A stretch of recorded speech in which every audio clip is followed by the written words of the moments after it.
எடுத்துக்காட்டு y² minus 8x plus 6y plus 9 = 0 என்ற பரவளையத்தின் அச்சு, முனை, குவியம், இயக்குவரை, செவ்வகத்தின் சமன்பாடு மற்றும் செவ்வகத்தின் நீளம் ஆகியவற்றை காண்க. மேலும் வரைபடம் வரைக. தீர்வு: கொடுக்கப்பட்டுள்ள பரவளையத்தின் சமன்பாட்டை திட்ட வடிவத்தில் மாற்றுவோம். இங்கு y² இருப்பதால் y உள்ள உறுப்புகள் இரண்டினை மட்டும் இடது பக்கம் வைத்துக்கொள்வோம். y இன் கெழுவின் பாதியின் வர்க்கமான 9 ஐ கூட்டி கழிக்க. y² plus 6y plus 9 I a plus b the whole square எனும் சூத்திரத்தின்படி y plus 3 the whole square என எழுதலாம். இருபுறமும் உள்ள -9 ஐ நீக்குவோம்.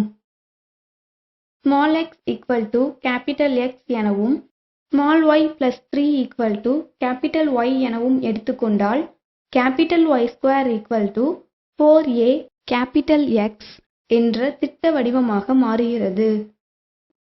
இது வலப்புறம் திறப்புடையது. திட்ட வடிவத்துடன் ஒப்பிட 4a = 8 ஆகும். எனவே a = 2. அட்டவணையில் வலப்புறம் திறப்புடைய பரவளையத்திற்கான X, y இல் உள்ள சூத்திரங்களை பயன்படுத்தி x, y இல் மதிப்புகளை காண்போம். X, y ஐ பொறுத்து x, y ஐ பொறுத்து x = X, y plus 3 = Y. 1. அச்சு. வலப்புறம் திறப்புடையதால் அச்சானது x அச்சு. அதன் சமன்பாடு Y = 0. Therefore, y plus 3 = 0. 2. முனை 0, 0. X = 0. Y = 0. Therefore, x = 0. y plus 3 = 0 என்பதால் y = -3. Therefore, v 0, -3 ஆகும். 3. குவியம் a, 0 = 2, 0.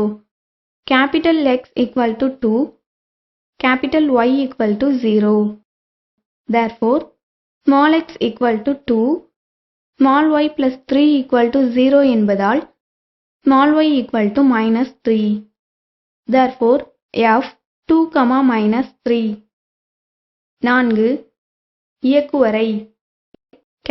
X = -a எனில் X = -2. Therefore, x = -2. 5. செவ்வகம். X = a எனில் X = 2. Therefore, x = 2. 6. செவ்வகத்தின் நீளம். 4a = 4 × 2 = 8. x, y அச்சுகளை வரைக. முனை v 0, -3 மற்றும் குவியம் f 2, -3 எனும் புள்ளிகளை படத்தில் குறித்தல் வேண்டும். v, f புள்ளிகளை இணைத்து நீட்டி அதனை x அச்சு என குறித்தல் வேண்டும். v வழியாக x அச்சுக்கு செங்குத்தாக y அச்சினை வரைக. v ஐ உச்சியாக கொண்டு வலப்புறம் திறப்புடைய பரவளையம் வரைதல் வேண்டும்.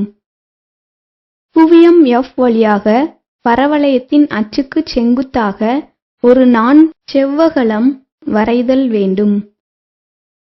x அச்சில் vf க்கு சமமான தூரத்தில் v க்கு இடதுபுறம் செங்குத்தாக இயக்குவரை வரைக.